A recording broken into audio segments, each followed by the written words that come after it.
All right, give it up for me, page person. This has been Taking Out the Trash. Hey Siri, can you clean this shit up for me? Give it up for my drag daughter Siri, everyone. And my drag son Reese.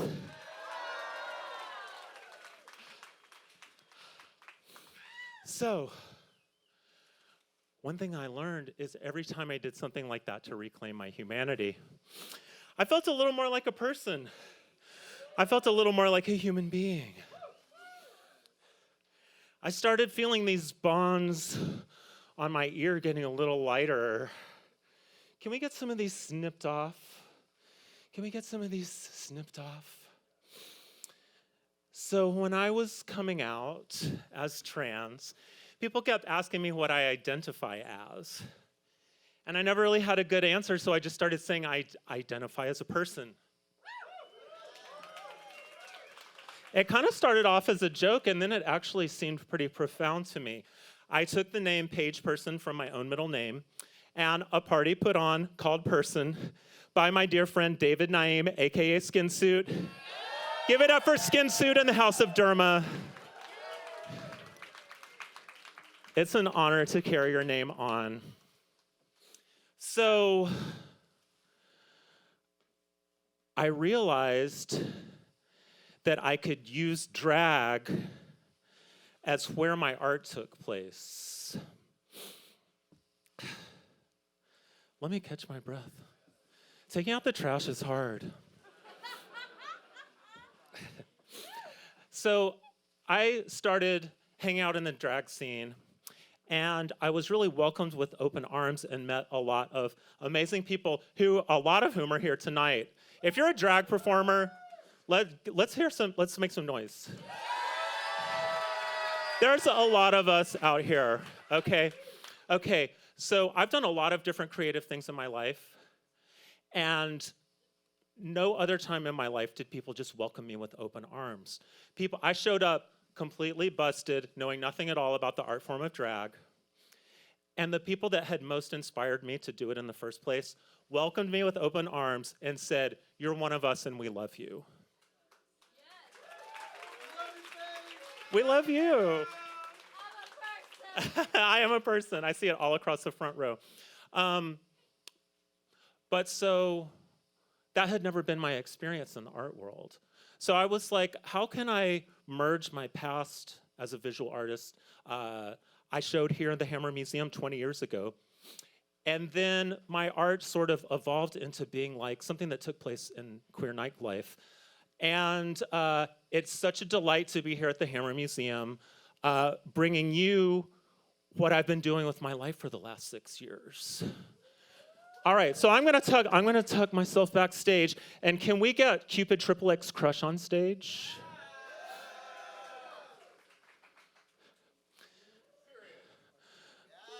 Welcome, XXX Crush. So what I learned was I could use the stage as my studio. Can we get the track? S in person. This is Paint's Person. Give it up for me, Page Person. Hey Siri, can I get a brush and some paint on stage? In person. S in person.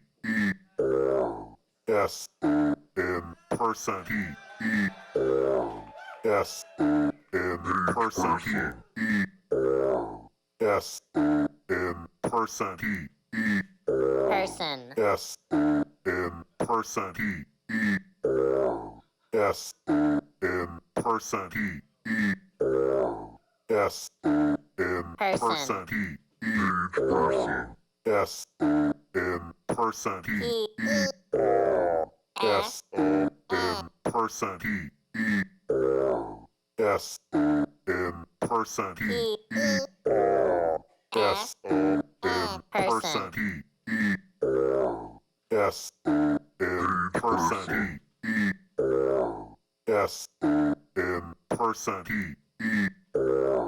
S in person.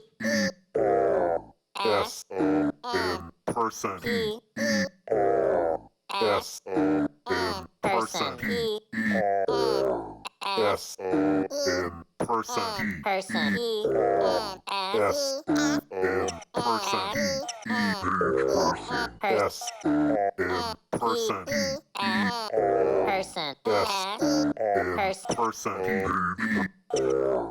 S-O-N person. S-O-N person. S-O-N person. S O P R S O P R S O P S-O-N person. All right, give it up for Cupid, Triple X Crush. S person. This has been Paint's Person. S So we can keep the track playing while we get Stevie set up on stage. And can we get the camera set up for the live feed? S Am I on? N Can people hear me? person. Give it up for Siri, everyone. Hi, everybody. My name is Siri. Everybody say hey, Siri. Are y'all enjoying the show so far? Yo, I'm not even doing anything and I'm already exhausted. It's highly ironic that she said that she was taking out the trash. This must be that new convention of taking out the trash because I formerly understood taking out the trash to be taking it off of the ground, putting it into the garbage bag, and then throwing that away. And she did literally the reverse of that, which I guess I accept as reality. How are we doing, audience that cannot see? What if I stand over here? Can y'all see me if I'm over here? Down by the dramatic ear. Are we set up in terms of, oh, I think I need a little light right over here. Phenomenal. This is a Minoan goddess. Paige, how ready are we? 10 seconds. This is a Minoan goddess, which I know literally nothing about because I'm an absolute Philistine. Make some noise if you're a Philistine. Make some noise if you're art people. Make some noise if you brushed your teeth today. Okay, you don't have to make me feel bad about it or anything. Oh, but make some noise if you flossed. All right, okay. Some of you are lying. All right, everybody make some noise for the incredible Paige person.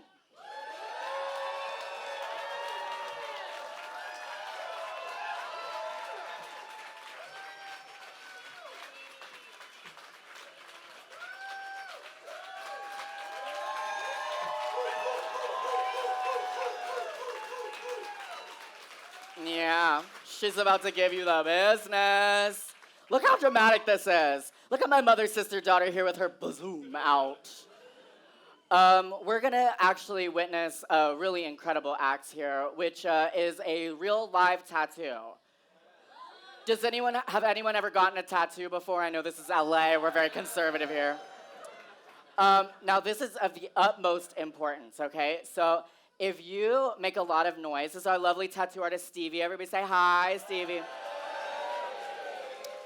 If you make a lot of noise and a lot of a ruckus and scream and shout, you might distract the tattoo artist and permanently damage the skin of my beautiful mother, sister, daughter.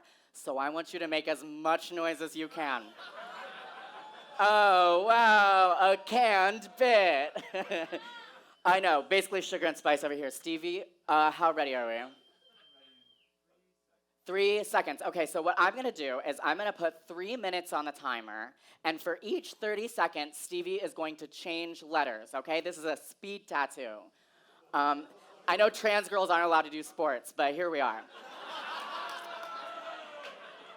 So what I need, there's some yarn on the ceiling. What I need is I'm gonna count 30 seconds, and if I can remember, I'll tell you when 10 seconds are, and then you're all gonna count down from 10, and the artist is gonna switch letters. Does that make sense to everybody? Okay, good, because it doesn't make a whole lot of sense to me. Are we prepared? We're ready. All right, 3 minutes on the clock starting now. Ooh. Don't fuck it up.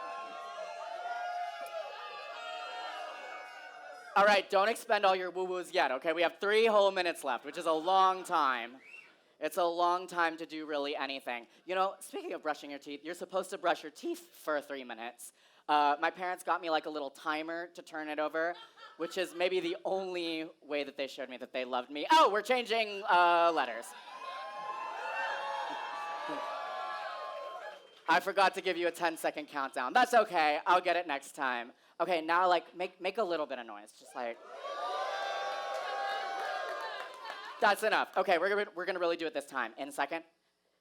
10, 9, 8, 7, 6, 5, 4, 3, 2, 1. Next letter. What if this was Plinko or something? You know, I was watching this really like D-list game show with my boyfriend. That's right, I have a boyfriend now. Yeah, suck on that, people without boyfriends. AKA me 2 minutes ago. I was watching this game show. Anyway, none of this matters. Are we almost done? Oh, 3, 2, 1, next letter. As you can tell, I'm getting the gig as the game show host. What was I even gonna say about that? Oh, do y'all know who Pinche Queen is? I'm sitting there in Georgia, of all places, and it turns out that my boyfriend's stepsister, worked at Sephora with Pinche, and we were just watching this B-list game show. I told that story backwards. 8, 7, 6, 5, 4, 3, 2, 1. Next letter. Oh my goodness, we have 2 letters left, ladies, gentlemen, neithers and boths. Make some noise if you're a both. Make some noises if you're a neither. There's an important distinction, you know. I hate it when people are like, ladies, gentlemen, and people in between. I'm like, that's most of us. I feel like you're still late. 7, 6, 5, 4, 3, 2, 1. Next letter. All right, this is the last one. You have to make as much noise as you physically possibly can. Fuck it up. Fuck it up. Fuck it up. Fuck up the letter. Fuck up the letter. It's gonna be so good. 15, 14, 13, 12, 11, 10, 9, 8, 7, 6, 5, 4, 3, 2, 1. Yay!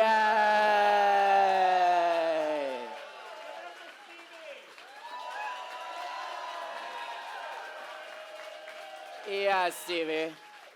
Does it look fucked up or what? I don't even know. How's it look, y'all, on a scale of 1 to 10? Fascinating. Yes. We were gonna did we do the canned bit where you said, hey, everybody say, hey Siri, start the timer? That's later. Oh, okay. Well, I'm glad that we've established that. Lordy Lou, I just have to sit here and ad-lib while they finish up this tattoo and shit. Did anybody ever go to Fake Smart, my show Fake Smart? Never heard of it. Well, you weren't booked. Good, it's all over now. It's not happening again, but we will be starting up again. I don't know why I'm plugging my show right now. That's interesting. Thanks, Vic. Okay, we miss you. I'm right here. That's crazy. We will be starting up again with a show called Deep Fake, which is Thirsty Alley, my daughter. Where's my daughter at? There she is, my darling daughter, Thirsty Alley. Make some noise for Thirsty Alley. It's like family lines, people, like mother, whatever comes after mother, daughter, and then baby daughter. Because if I called Paige grandmother, that would be offensive. We're not using hate speech. Everybody say grandmother. No, don't do it. Don't do it. Thank you. Work, Stevie. We're about to switch some genders. Okay. Now I'm talking for some more time. La la la la la. I know, that must suck for all of y'all. Okay, cool, let's do some hosting shit, right? What if I split the audience down the middle from Beijing to the left? This is the left, right? It's stage left. Everybody make the noise that you would make if you were being attacked by lions.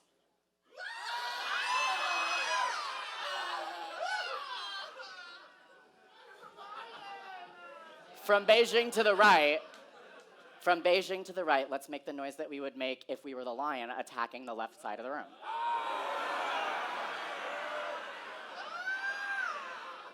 Left side noise. Right side noise. Now everyone together.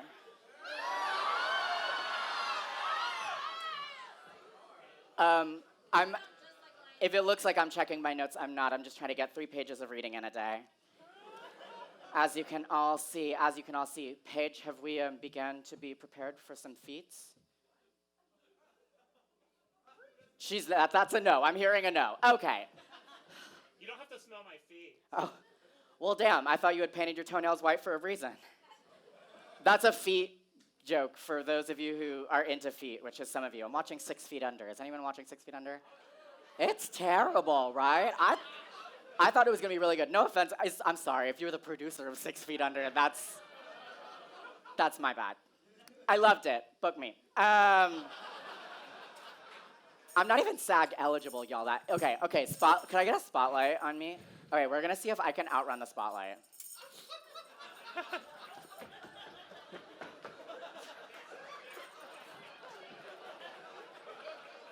Is it still on me? Fuck! What about over here? Oh, they can't get me over here. Hey! What now, spotlight guy? Hey Siri, Beep beep. did you know that chickens can change gender? Well, Paige, I want you to talk to the audience about that, maybe. Well, it was wild. I used to work at Hauser and Wirth, and they had a dozen hens. And then one day, out of the blue, one of the hens grew an upright comb and started cock-a-doodle-doing and behaved in every way, shape, and form as a rooster. So tell that to your country friends. Tell that to the people in your family who live out on the country on a farm and say being transgender is not natural, okay? Are you off the stage now? Thank you so much. So when I started researching the history of transgender people on Earth, in books such as Les Feinberg's Transgender Warriors. Let's give it up for Les Feinberg. Anyone? A few of you. Honestly, an amazing writer and an amazing book. What struck me was the fact that trans people had always been here. We have always existed, and people have held space for us, and it is actually a very new historical concept to oppress us and deny our personhood, okay? Can we get a little shout out for that? Period. Yeah, it's colonialism, capitalism, etc., that bring us the entire concept of separating people into groups in a hierarchy where some are less than. All right, so in memory of a gender-shifting individual from ancient Greece, I would now like to come to the stage and give you the feats of Tiresias. Can I get a spotlight, please?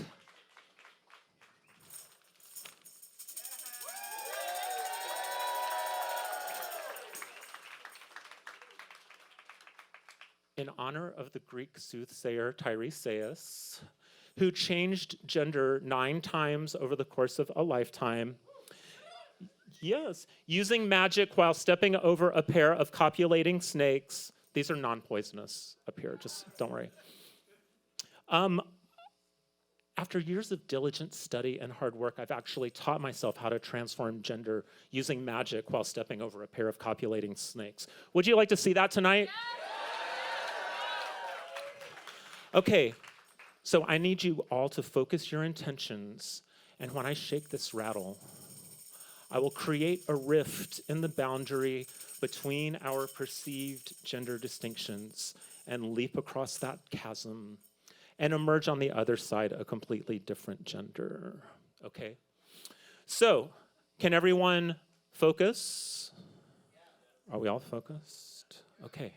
I need absolute silence for this.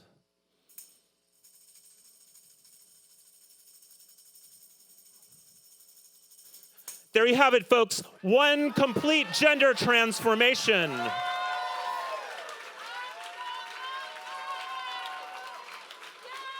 You will observe that the transformation is complete in every way. Physically, mentally, spiritually, and emotionally, a completely different gender.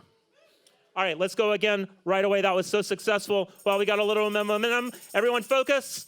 Silence. And number 2, that's 2 gender transformations. 2 gender transformations. I make it look easy, but trust. What was odd to me is when I started learning the story of Tiresias changing gender 9 times over the course of a lifetime, all of the literature refers to this individual using strictly masculine pronouns. Now, I don't know what Tiresias's preferences were, but here's a lesson in allyship for those of you out there who are not trans and would like to learn how to be better allies. If you see a gender transformation taking place before your very eyes, why not let that individual tell you how they would like to be referred to? Can I get some noise for that? All right, using the energy of your applause, here we go. That's 3 gender transformations. 3 gender transformations have taken place before your very eyes. Now, at this point, I'm so focused in the metaphysical realm that it's honestly a burden to keep track of the number of gender transformations, and sometimes I get confused. So can I get a volunteer in the front row to count the gender transformations for me? Okay, thank you. So that was number 3, all right? All right. This time I'm gonna go as slowly and quietly as possible so you can pinpoint the exact moment that the transformation takes place.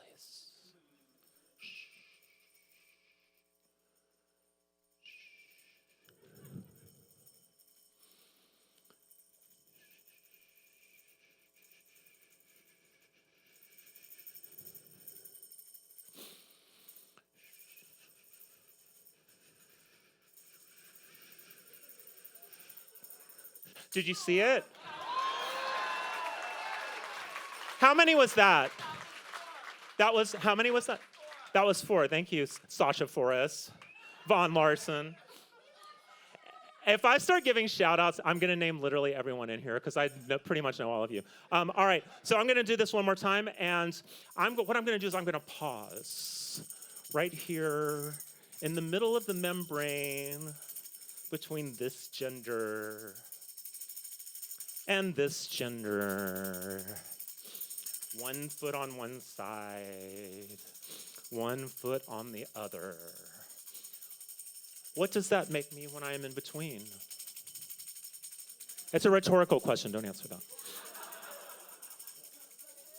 The very permeability of this barrier is making me question its actual validity. And that was how many? 5? That was number 5. 5 gender transformations.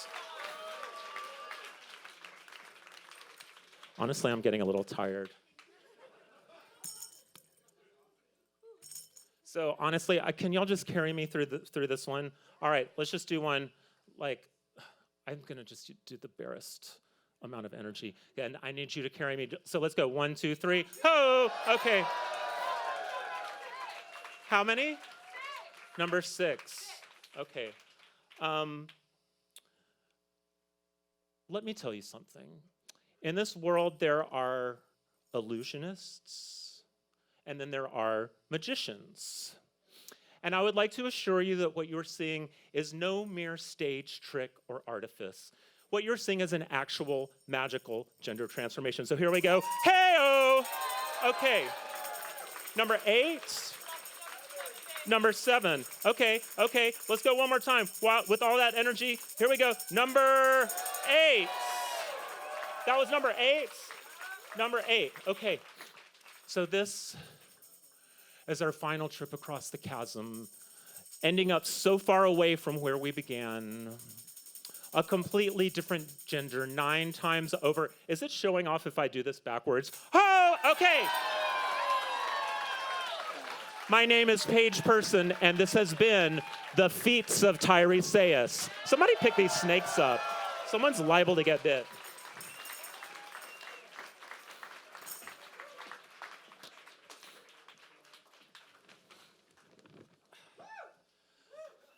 Yeah, so every time I would do something like this, I started feeling a little bit better, and I found it to be healing to be performing in front of a supportive community. And I learned that we don't get through this life alone. So, in the last year, drag has come under political attack based on misinformation. In listening to legislators try to dismantle the various aspects of drag so that they could criminalize them, I was reminded of the way that I had learned as a performer and audience member to sort of break down what someone was doing on stage, right? I'm like, oh, I know where you got that fabric. I know who did your wig. I know how you're doing your makeup, et cetera, et cetera. And I learned how to see the person underneath it all. And that's really what I love so much about this community is look at how many people are in the audience that are also performers. There's something about it being someone from your community up on the stage, getting the woo-woos and the flowers, that really lifts us all up. So I would not be where I am today without this community that's in here tonight, okay?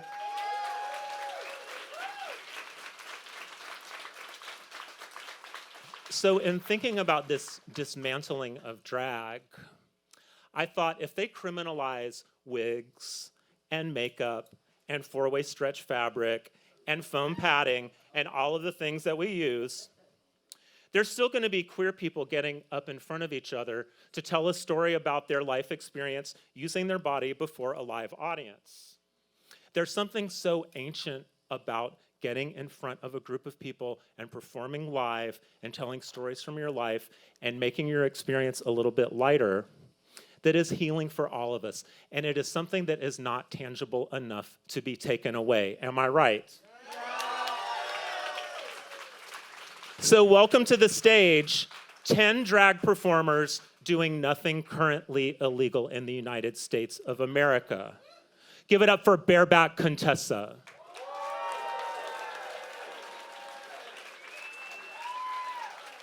Bodacious.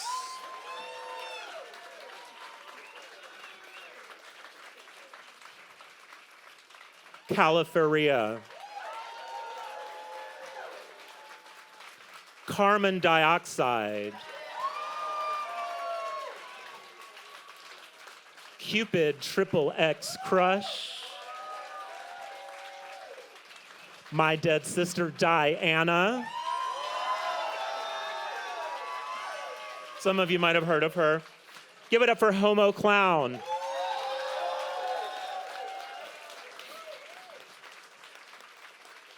Give it up for Johnny Gentleman. Keep the love going for my drag son, Recess Penis!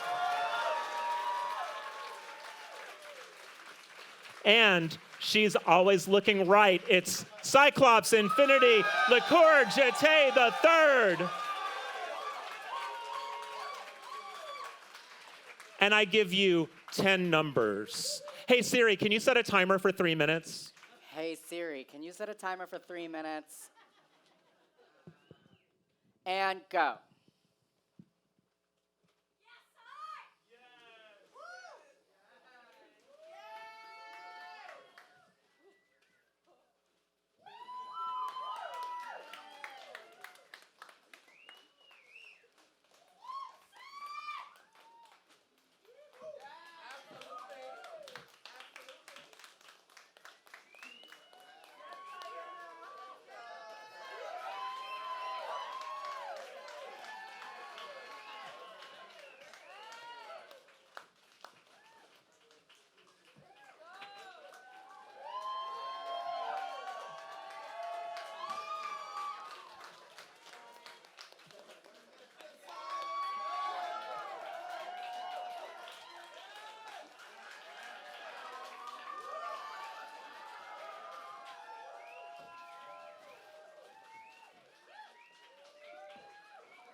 Performers, you have 1 minute left, so give it all you got.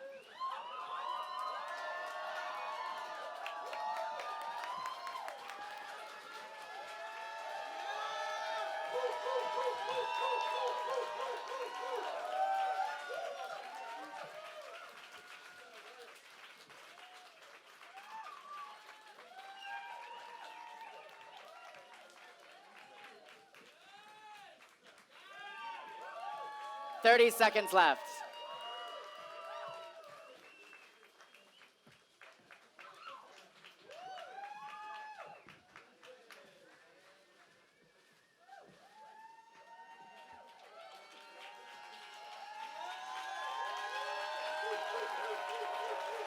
Ten seconds left.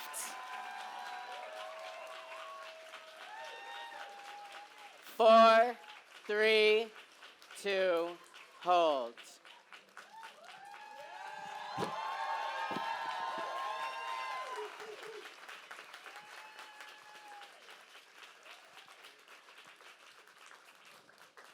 Ladies and gentlemen, make some noise for Bareback Contessa. Bodacious. Calaferia. Carmen Dioxide. Scream and shout for Cupid, Triplex Crush. Slap your feet together for Diana. Make some noise for Homo Clown. Just make all the noise you can for Johnny, gentlemen. Say ah for Risa's penis. Last but not least, the impeccable, the incredible Cyclops Infinity Liquor.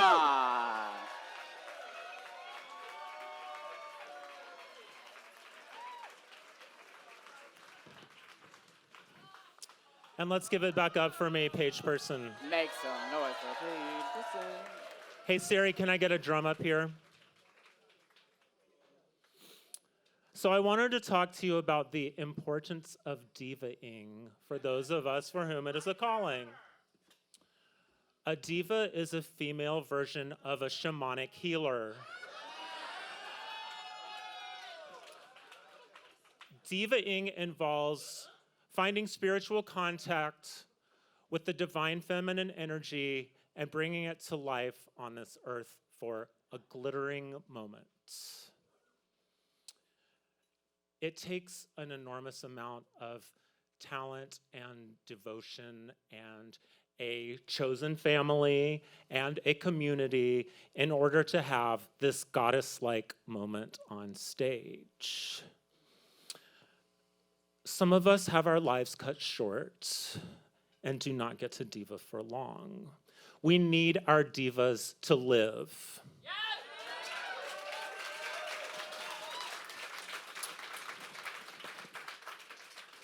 So, in honor of a diva that is no longer with us, in memory of all the ones that we have lost, I would like to take a moment to pay tribute to my friend Bibi, who would play a drum with a microphone and channel supernatural energy from the distant realm that they now inhabit. This is diva-ing for BB.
This has been Diva Inc. for BB.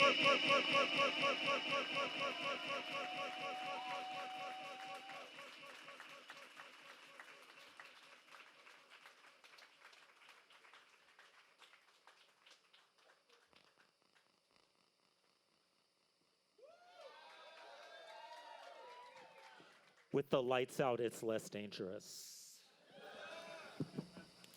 And now welcome everyone to the Teen Spirit Interlude.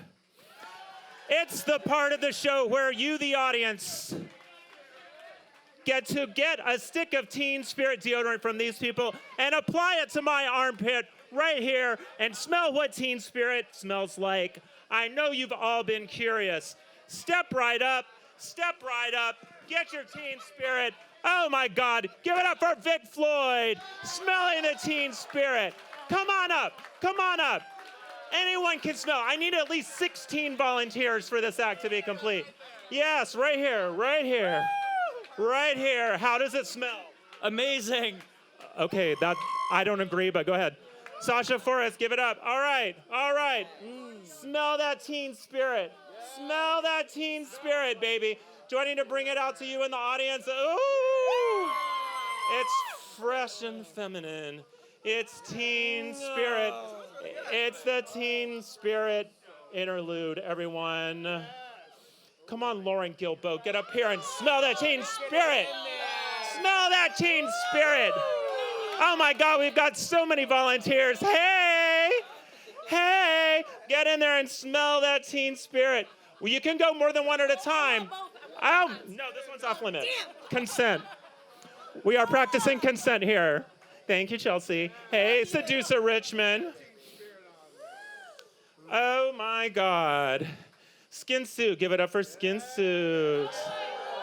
If you don't know, this is a veritable who's who of the entire drag scene in Los Angeles. Hey, how does it smell? Great. Okay, people like it. I smell good, don't I? Okay, yeah, get in there, Pilanswelto. Hey. Get in there, Armando. Hey, oh, okay, he's going in. Okay, that costs a little extra, honey. Okay, who have we got over here? Hi, get in there. All right. And our final volunteer, do I need to bring my armpit around the room and have everyone get a smell? Okay. That's heavenly, right? Okay. Thank you so much. Okay, here, I know truly Grace Hall wants a whiff. Mom. How's it smell, Rory? Corazon? I could do this all night. Raise your hands if you want to smell it. Lavon does, I know. Oh my God, it's gonna take all night. We're gonna be here all night. We're gonna be here all night sniffing this armpit. Vivi Fierce. All right, let me get to the other side of the room. Oh my God, Jens Cameron, get a whiff of my armpit. Ah! Okay, I'm coming around. You're scared of it. How about you? Need a whiff of this Teen Spirit? Just a gentle, a waft. Hi, Jamie. Mwah, smell my armpit. Smell my fucking armpit. Oh my God, the whole Hammer staff is smelling my armpit. Call HR, people. You've been violated at work, B. Fowler. Hey, how's it smell? It's okay. Hi, Poodle. Thank you so much. Need a whiff? Anyone? Woo! Okay. Oh, one more. All right. Oh, I see some more over here. We're trying to get everyone. We're trying to get to everyone. Here we go. All right, and you're going to be my last. How do you feel? Excited. Okay. And this has been the Teen Spirit Interlude, everyone. The Teen Spirit Interlude.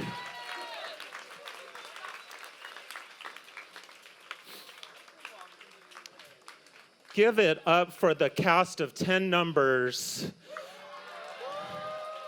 And let me turn this flashlight off. And then here's what's coming up next. I'm going to need 3 volunteers from the audience who are willing to come up on stage.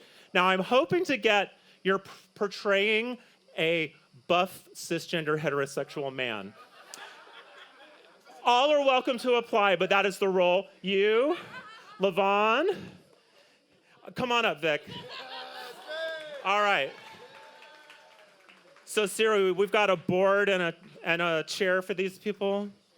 Who left all this trash on the stage? Disgusting. Who left all this trash on stage? Okay. So we're gonna assemble our cisgender men over here. You're gonna line up in a diagonal line over here. And when you get into position, we will start the next number. One of you needs a board, one of you needs a chair. Exactly. I'm not really getting heterosexual vibes from these guys, but use your imagination. So, with no further ado, I bring you Walk For Me. Let's get the track going. Walk for me.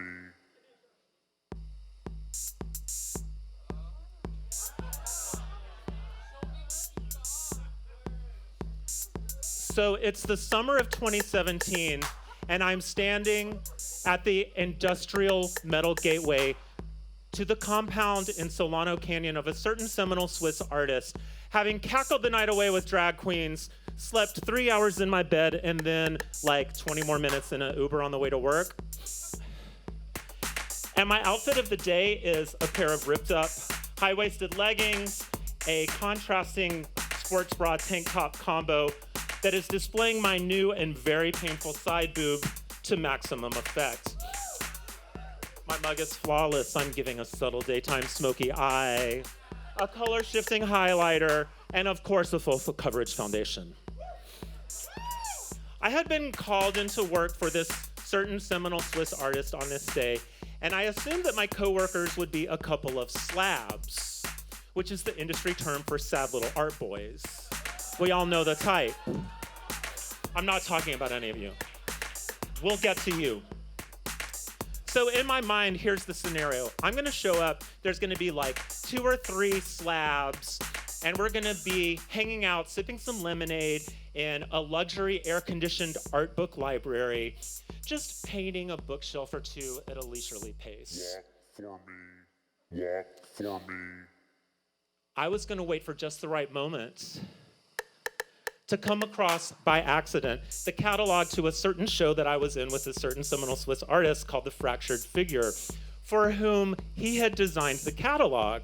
And my contribution was like hundreds of nude photos of me posing for my own paintings.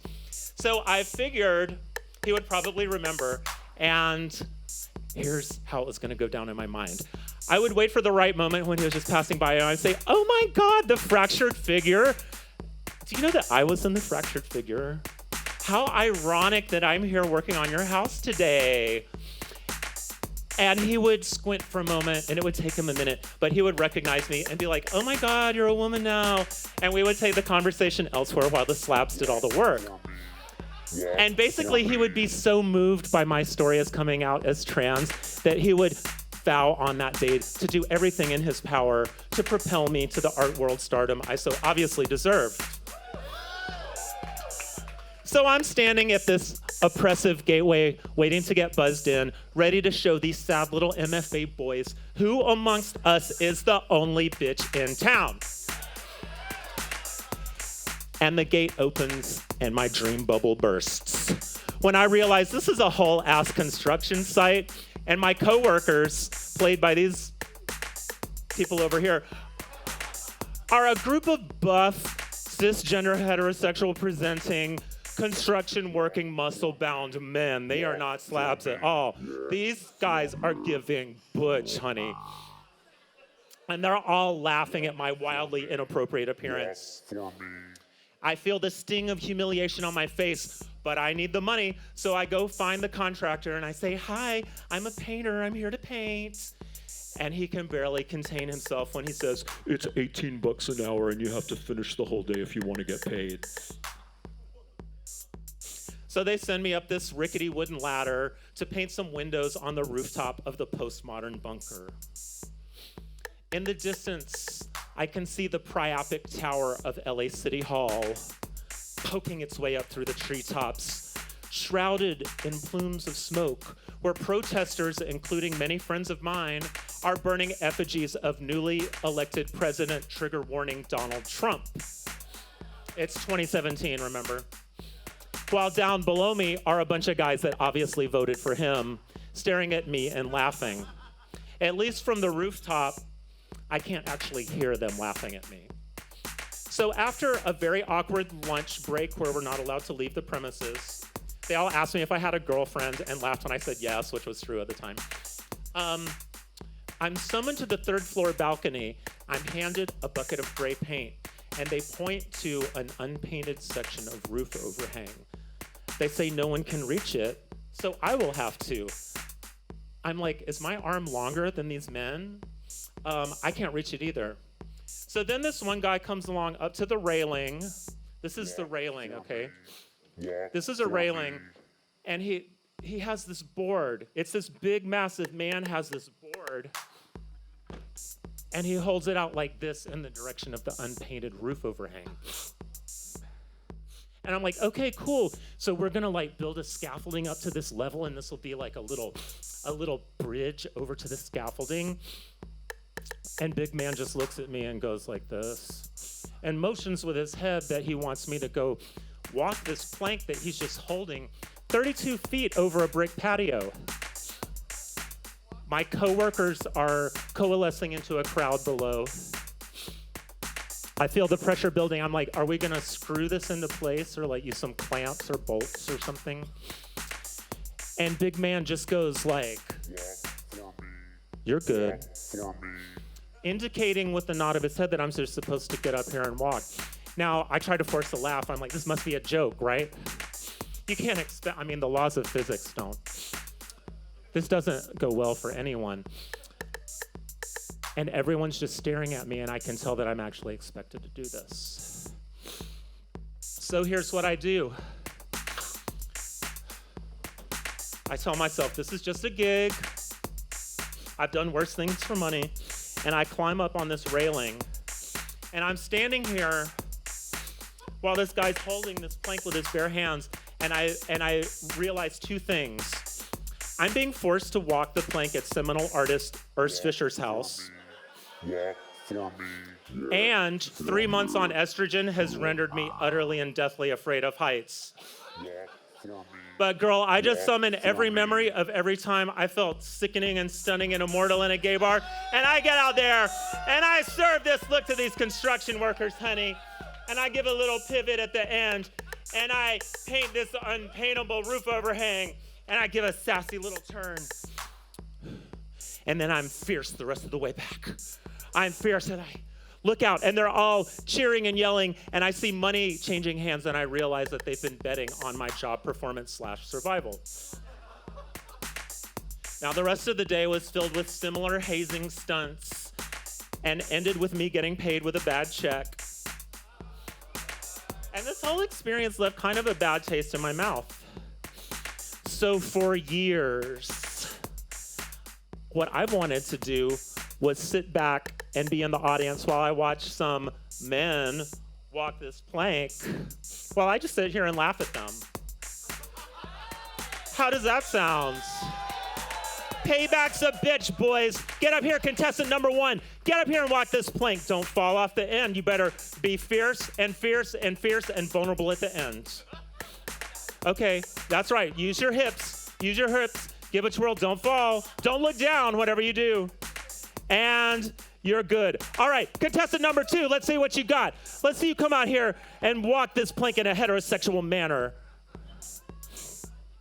It's gonna take a lot of acting. Yeah, stomp the runway. Stomp that runway, honey. Stomp it, give it a twirl. Oh, okay. I think he probably got a date after this from that. All right, and last but not least, it's contestant number 3. Get up here in these 1993 Club Kid boots and walk this runway like a cisgender heterosexual construction working butch man. It isn't easy. It isn't easy, people. It isn't easy. Okay, ho! All right, let's give it up for our contestants. Please return to your seats. And this has been Walk For Me.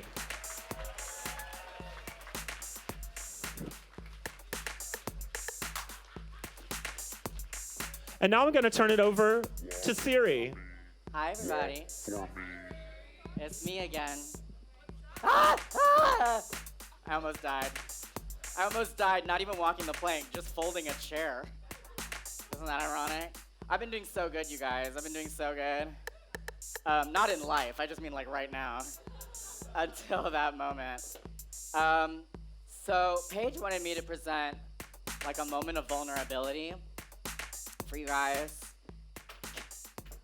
Turn down the techno, for God's sake. Just a sentence I'll never say. So I was supposed to do like a little moment of vulnerability, but I think vulnerability is for losers. So I decided to tell a story that has nothing to do with me or anyone in my life. Once upon a time, there was a little bunny. And this bunny was an optimistic bunny. This bunny was super adorable and just wanted everyone to get along and all those cute little bunny things. And one day, this bunny got fitted with a tracking device by human beings. This isn't like anthropomorphic hate, human being stuff. The tracking device is almost completely irrelevant. It's a metaphor. So the bunny got fit with a tracking device, whatever that means. And everyone started treating the bunny differently because nobody knew what the tracking device was. So close. So the tracking device changed the way that the bunny's peers interacted with the bunny. And the bunny's parents acted like they didn't even know it anymore. And that sucked for the bunny because the bunny was like, I don't know, getting like psychic transmissions from the, I didn't really think this one through. It didn't get, like, it's got like some psychic transmissions or whatever from the transmitter. And it wanted to share all this information with everybody, but no one wanted to fucking hear it. That became very clear. So the bunny just like hang out at home in its room and like just tried to learn English or whatever from the tracking device. It's a confusing metaphor. I wrote this last night. One day, an older boy bunny comes into that bunny's life. And that older boy bunny also has a tracking device, but he's able to hide it in his fur. Metaphors. And that older boy bunny ingratiates himself into the family of the younger bunny. And over time, he analyzes what's going on in that younger bunny's life, and he realizes that that younger bunny has become adept to hiding things from the bunny's parents, has become isolated from their peers, and is in desperate need of love and validation. And over the course of 2 years, that older bunny grooms and rapes the younger bunny. Twice. It's fucked up. It's like bunny rape, which is the worst kind. So here's what I'm trying to say here. Reel it in, girl. The bunny gets through this moment in life. And the bunny, gets into alcohol and drugs, and a bunch of other bunnies who are able to hide their transmitters are able to manipulate this bunny, and eventually this bunny gets a therapist and then gets into a drag community with people that love and support them, gets a whole bunch of self-esteem and loves themselves and things like that, works out all their trauma through BDSM, but still has a moment where they're sad. And none of this should have happened in the first place. The reason why this happened is because nobody in that little bunny's life had information as to what that transmitter was. They didn't know what it was. The bunny didn't even know what it was. So as this bunny is like having a good time and doing everything well in their adulthood, a bunch of older bunnies who can also hide their transmitter, this is a terrible metaphor, folks. All these older bunnies show up and they decide that they're not only going to stop any information that is progressing about transmitters in age-appropriate manners, but they're going to completely eliminate all the bunnies with the transmitters, despite somehow being these bunnies with transmitters themselves. And why? Money, oil, petroleum. Getting off on shame is Paige's theory. So this is like, what's it like at stake, people? Like ironically, when you accuse people who are LGBT of grooming kids, and then you stop them from utilizing age-appropriate means of informing themselves about queerness and sexuality and gender, people get fucking hurt. People get assaulted sexually. That's happening right now. That's the moment. That's what's at stake here. My whole point is fuck the GOP, for one.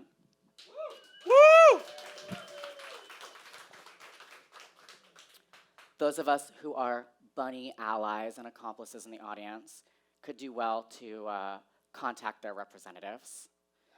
Woo! Paige, how close are we to announcements? Let's do it. In just 1 second. And the last thing is that to any bunny, so sorry, who went through what this bunny went through, you're not alone. Give it up for Siri. Give it up for Siri being slightly problematic. And now, welcome back to the stage, me, Paige Person.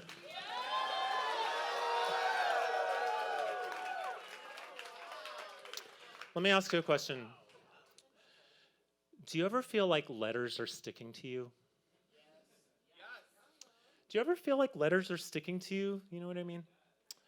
Do you ever feel like letters are sticking to you?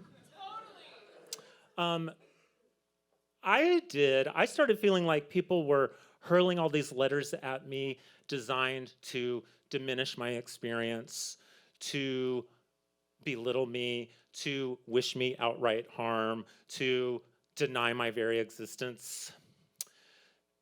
And I started feeling really burdened by all these letters that people were throwing on me. So I felt like it was pretty important for me to start shifting those letters around to create a new narrative for myself than the one that was being put upon me, yeah? So let me demonstrate what I'm talking about. Hey, Siri, can I get a letter R? R? Because people would always say, what are you? Never heard that. What are you? What even is that? What are you? When obviously I am a person worthy of respect. How rude! When clearly I deserve to have rights. Yeah, so I stuck that on. Pardon me. I got a little choked up hearing about those tormented bunnies. The letter N, because I have needs. I have needs. Can you imagine the nerve that it takes to negotiate access to your most basic necessities when you nourish an identity outside of the gender binary? I have needs. So I stuck that on and I started thinking, I need to eat. Period. I need to eat. And not just metaphorically. I need to eat. And for this, I need employment. I need equity. I need equality. I need empathy. Because you know what? I deserve to exist.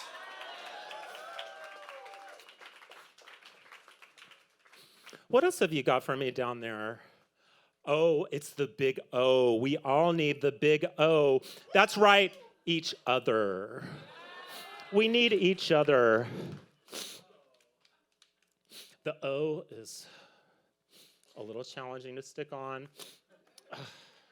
It takes work to deal with each other, let me tell you. So when I first came crying to the Friday night trans perceptions discussion group at the LA LGBT Center at 8 p.m., some of you, I thought my life is over. This is my most shameful secret, and here I am admitting it to a bunch of people. And what I learned was, actually the thing I was most ashamed of, when I shared it with a community of other people, it actually turned out to be the best thing about me. We need each other, yeah? We need each other. What else have you got for me down there? Oh, yes, because our siblings, the S is a little floppy. Our siblings are our support system. They give us strength. They give us the strength to carry on because we need shelter. We need self-care, which might include access to surgery. Yeah? And most importantly, we need to speak. We need to lift our voices and not be silenced. Okay? So, in honor of Montana Congresswoman Zoe Zephyr, who was recently silenced on the House floor for opposing anti-trans legislation. Anyone remember this moment when everyone said, "Let her speak"? Let's hear a chant of that. Let her speak. Let her speak. Let her speak. And that's good. Thank you. And now, do you have any more letters? Oh my God. I need to pee. I need to pee, just like you. I need to pee. And there's so much paranoia about how, when, and why I use the potty. I need a psychologist.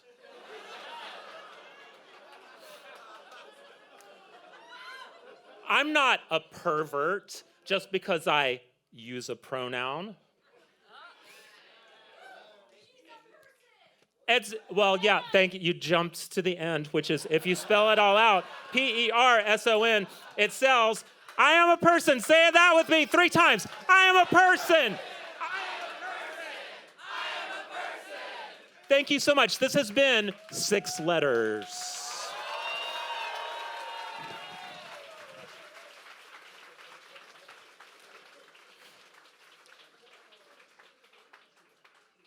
So let's get that title card changed.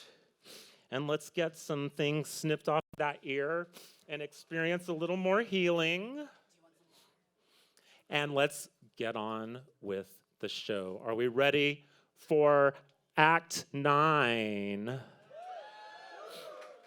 Welcome to the stage, me, Paige Person.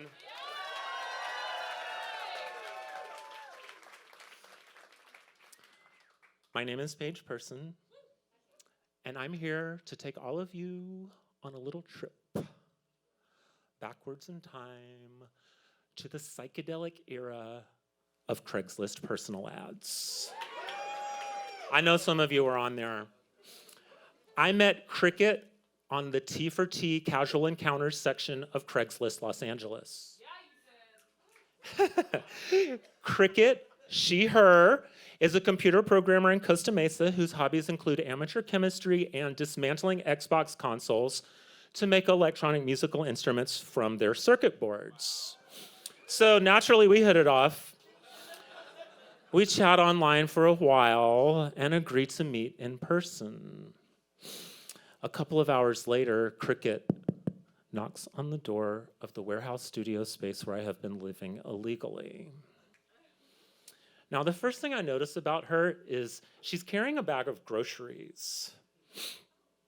She says, "Girl, I'm very picky about what I eat, so I went on ahead and brought some stuff for breakfast."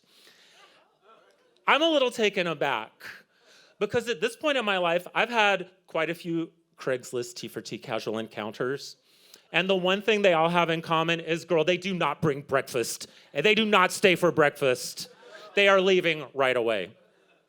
But ignoring the red flags, I invite her in and show her to my makeshift kitchen where she makes herself right at home.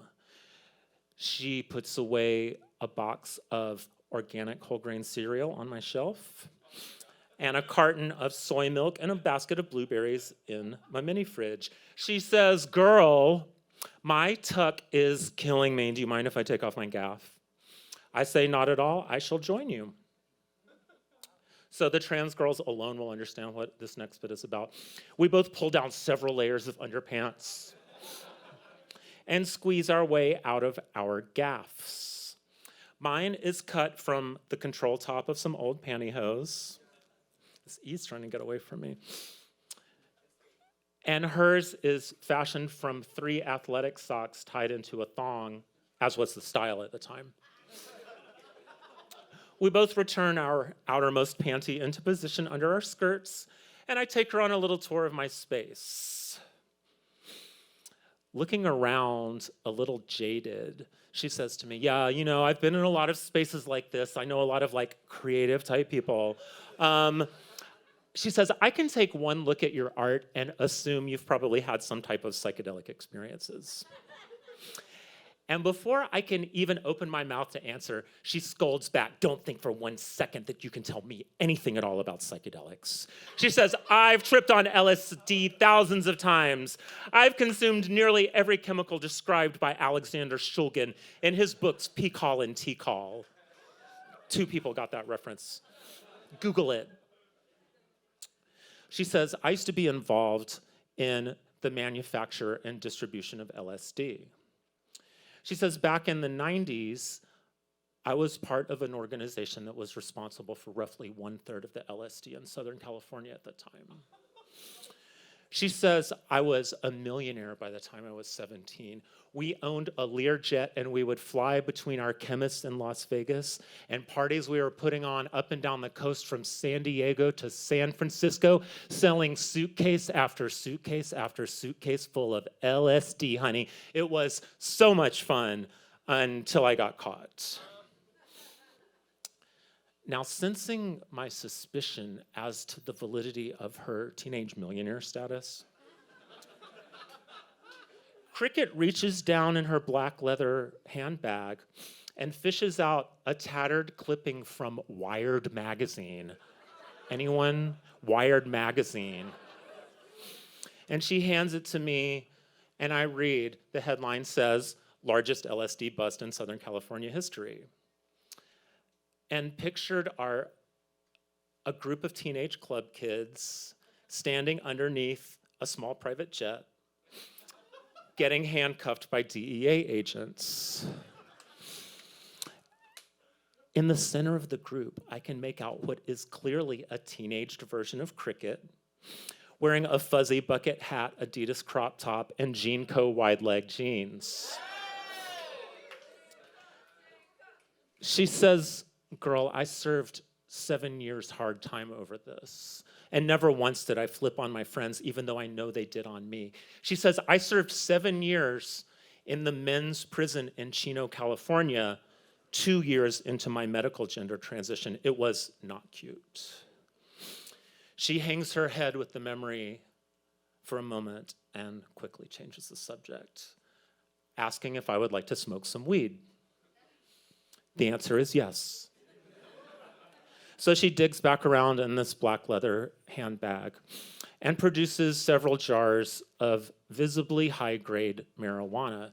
She informs me that she has been working on a farm in Humboldt County and is currently in the LA area doing deliveries from them and has brought along some samples in case we would like to do business in the future.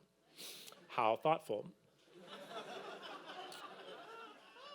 So I express a preference for sativas, and she cracks open a jar of an organic outdoor White Widow, and the smell is like the old-growth redwood forests and the coastal fog of Northern California.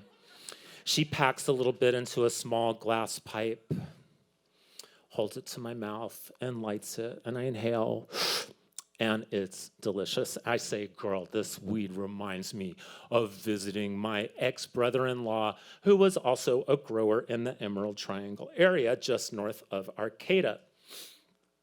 So we're hitting it off. We're sitting on the couch a little closer and closer. I'm trying different strains of weed that she's offering me. And she leans in and looks me in the eyes and says, "I've got a little game for you.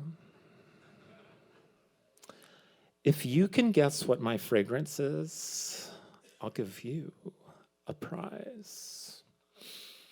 So she reaches back down in this black leather bag full of tricks and cracks open a small, unlabeled blue glass laboratory vial and dabs it on the pulse points on her neck and pulls her dyed black hair back so that I can access this area just below her ear where I inhale. And I'm taken on a childhood memory journey to picking sassafras shoots with my grandmother in the forest and shaving the bark off and chopping up the roots to make tea, a spicy, earthy sarsaparilla fragrance. I say, sassafras. I say, "Girl, do you know what this smell reminds me of? the best MDMA I ever had. I said, girl, I had a friend who worked at MAPS who would get me this bomb pharmaceutical grade MDMA from Sweden that smelled exactly like this. And clearly this is the answer that she's looking for, because she leans in and she says, MAPS, do you mean the Multidisciplinary Association for Psychedelic Studies? So we're about to fuck.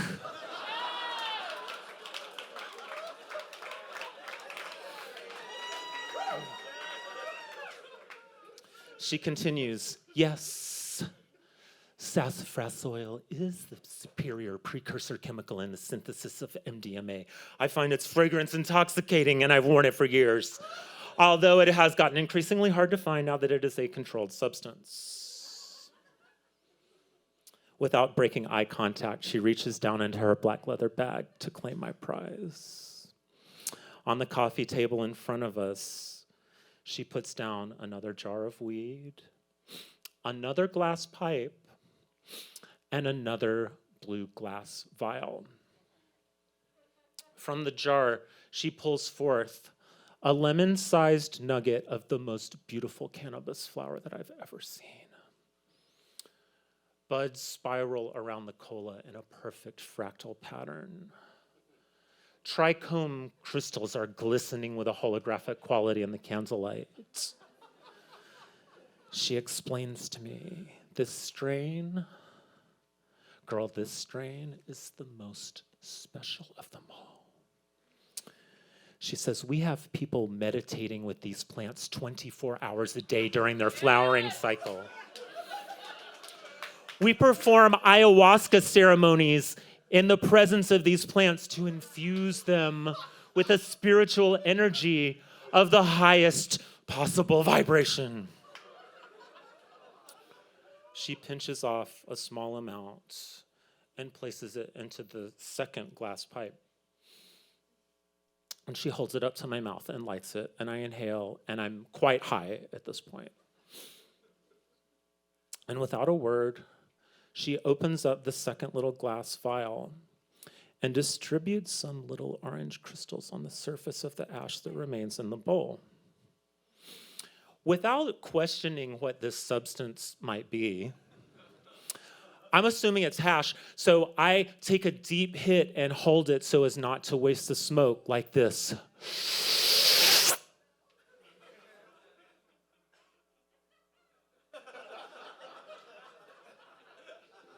And it is at this point that I begin to have an experience.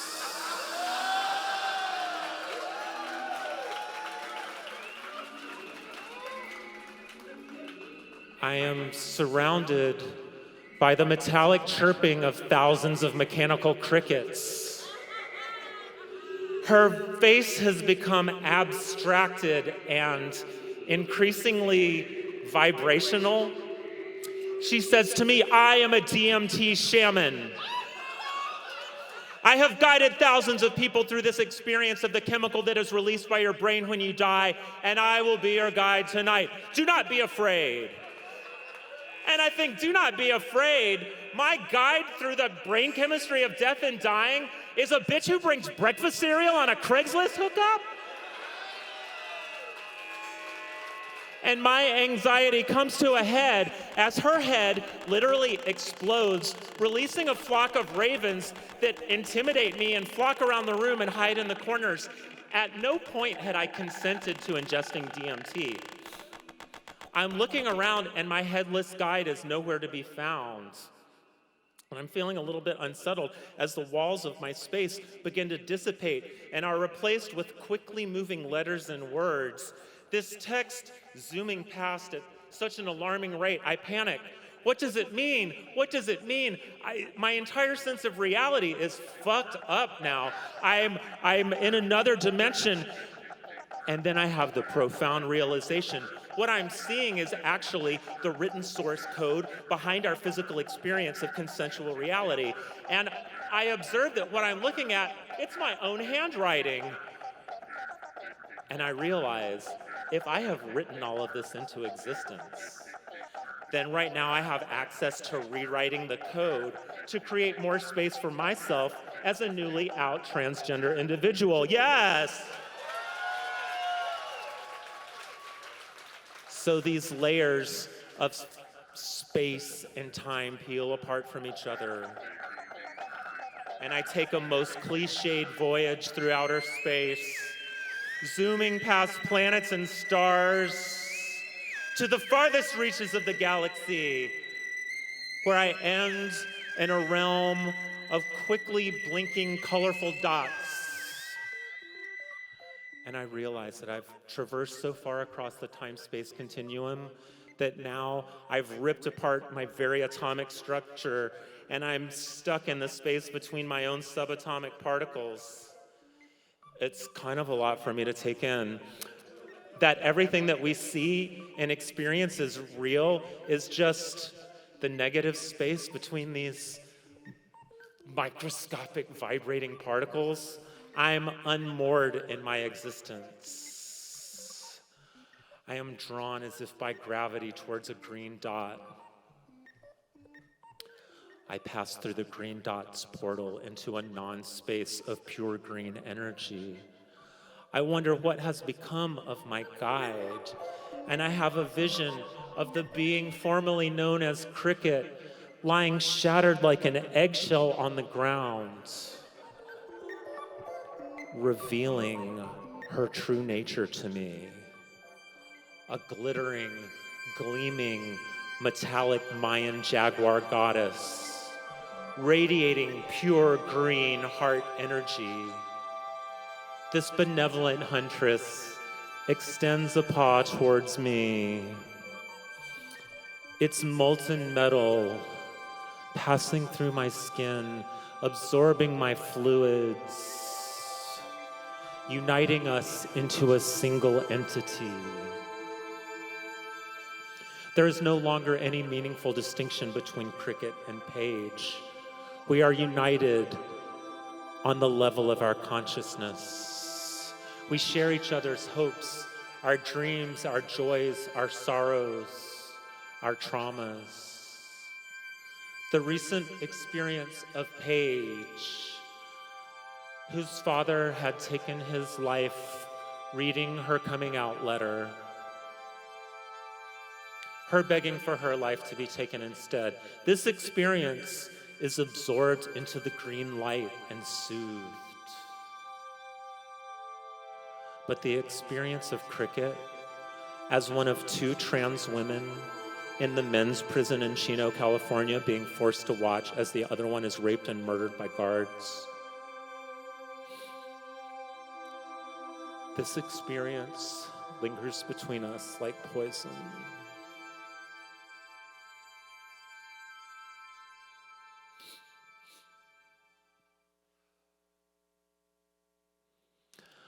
I come to on the floor of my studio with tears streaming down my face, and Cricket leaning over me, singing, ooh,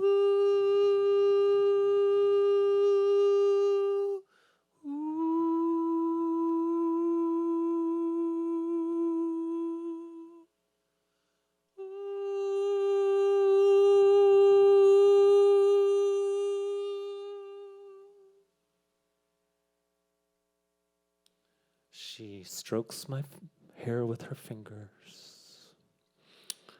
She leans in to embrace me.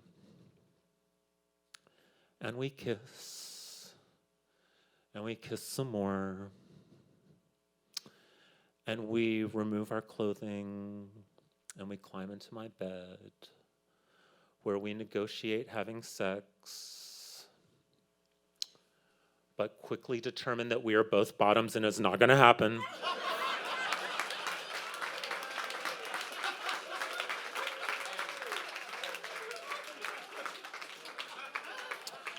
So we get out of bed and put on some leggings and roll out our yoga mats and perform sun salutations as the purple dawn streams in through the skylight above. I'm lying in Shavasana. I'm hearing the clinking of dishes in the kitchen. And Cricket emerges with, you guessed it, 2 bowls of organic whole grain cereal with soy milk and blueberries, which we eat in silence. It's really the perfect thing. She collects our dishes. She washes them in my plastic utility sink. She gathers up the rest of her cereal and the various substances strewn about the coffee table, carefully placing them back in her black leather bag, which she hoists onto her shoulder, and walks out my door and disappears into the blinding Southern California sunlight. Thank you.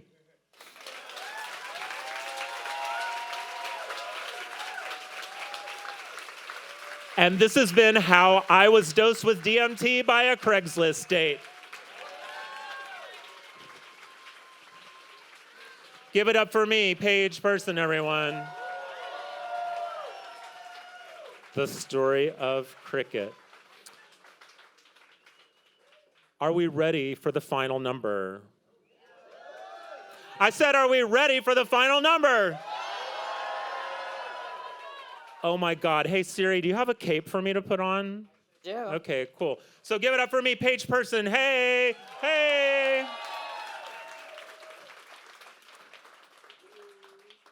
If you could turn, my love.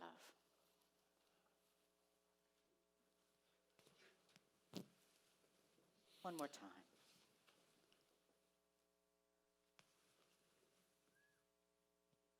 So I would like to conclude the show with a number that celebrates the power of a simple symbolic gesture. Can I get one volunteer from the audience? I promise you will not be humiliated. One person. I can't see you. Just come on up. One person. Pick yourself. Come on up. Come on up, Shamel, a.k.a. Black Tea, everyone. Sorry. It's hopeless. Don't worry about it. No, I got it. Okay. Give it up for Siri. She just learned how to tie a bow. You're becoming a woman. It's not easy. Do you have some scissors? I sure do. All right. Give it up for Black Tea, everyone.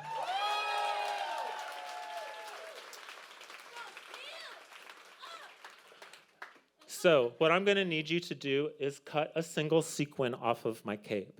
If you have to cut a big chunk out, I don't care. This is made just for tonight. The hammer gave me a budget. Thank you very much. Okay, so now give me that and hand the scissors back to Siri. And thank you so much. You may return to your seat. Give it up for Black Tea, everyone.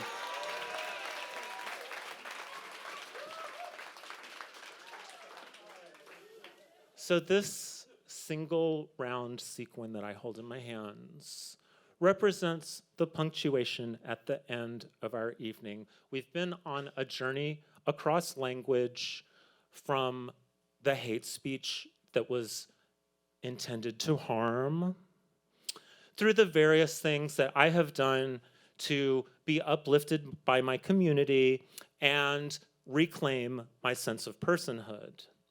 So this represents a period, as in, I am a person, period. I deserve to exist, period. I deserve to have the same rights as anyone else, period. And that's on what? Period. All right, with no further ado, I give you the final number for the evening. This is dropping a single sequin. I am a person, period. Thank you, thank you, thank you.